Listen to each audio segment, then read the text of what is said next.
Love and Krieg. The bigger picture. Tyrannus at a distance. Lord Commander Alexis slowly scratched his beard as he examined the flickering green hologram in front of him. Dots represented systems with stars and planets, lines showing common travel routes in the warp, and swirls the occasional anomaly. And then there was the tentacle shape of the extent of a Hive Fleet Kraken splinter. Despite the main blow of the Hive Fleet having been broken at Icar 4, the Tyranids still had considerable numbers which were now drifting out of control. Lord Commander Alexis knew that the Splinter Fleet would eventually be defeated, as all enemies of the Imperium, yet every world lost felt like a stab in his heart. That one then. What is its status? He gestured towards one of the points of light, which expanded to show a small solar system, a couple of planets in lazy orbit around a yellow star. Behind him, the vox grill of an administratum adept started listing information.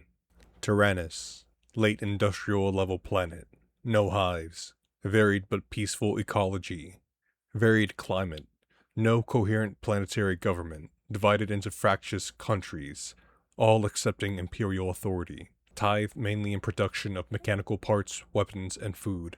Yes, the Lord Commander interrupted. Not interested in that. What are its defenses? The adept hummed as it searched the databanks before continuing in the same monotone voice. Local PDF forces equipped with autoguns and simpler weapon systems, and armored vehicles.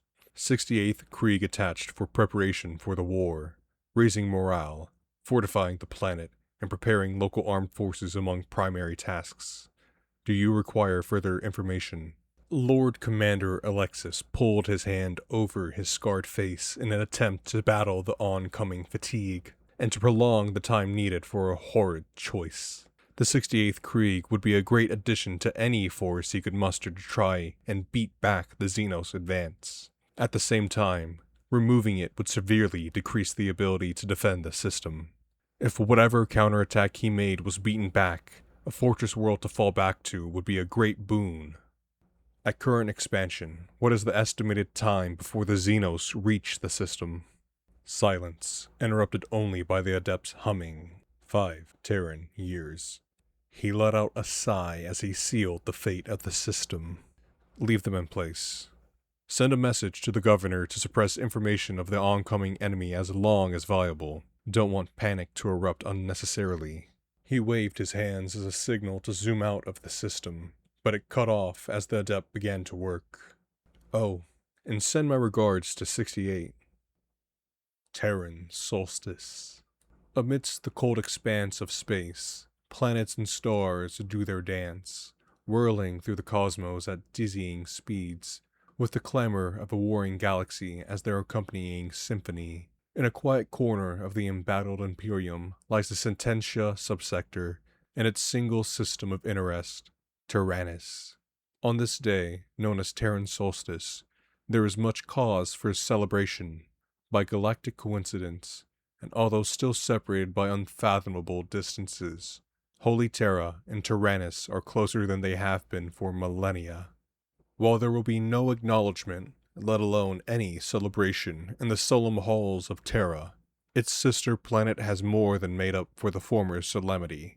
The stern-faced, iron-disciplined Krieg 68th finds itself caught squarely in the midst of Tyrannus festivities, for they are the closest thing to the Imperium beyond the Sententia subsector. Momentarily suspended in time and place, Tyrannus celebrates. However, the rest of the galaxy continues to turn. In an instant, planets are lost and reclaimed, and a voracious beast is kept at bay by the blood and toil of millions. The shattered husks of Kraken sail through the void, spreading like venom after the sting. Through the royal of the Imperium, one beast's eye turns towards Tyrannus, full of life and vigor. Cut off from the hive mind, its splintered consciousness knows only one thing: hunger. Within the labyrinthian halls of Terra, a withered clerk blows dust from a tome, revealing Tyrannus for the first time in centuries. He dips his quill in ink and begins to work. In the darkness of his office, a Lord Commander gazes at the stars beyond the hull of his barge. He tries to comprehend the weight of lives measured in billions. On the surface of Tyrannus, the streets are still flooded with blinding lights. At the stroke of midnight, a man and a woman embrace, praying this moment never ends.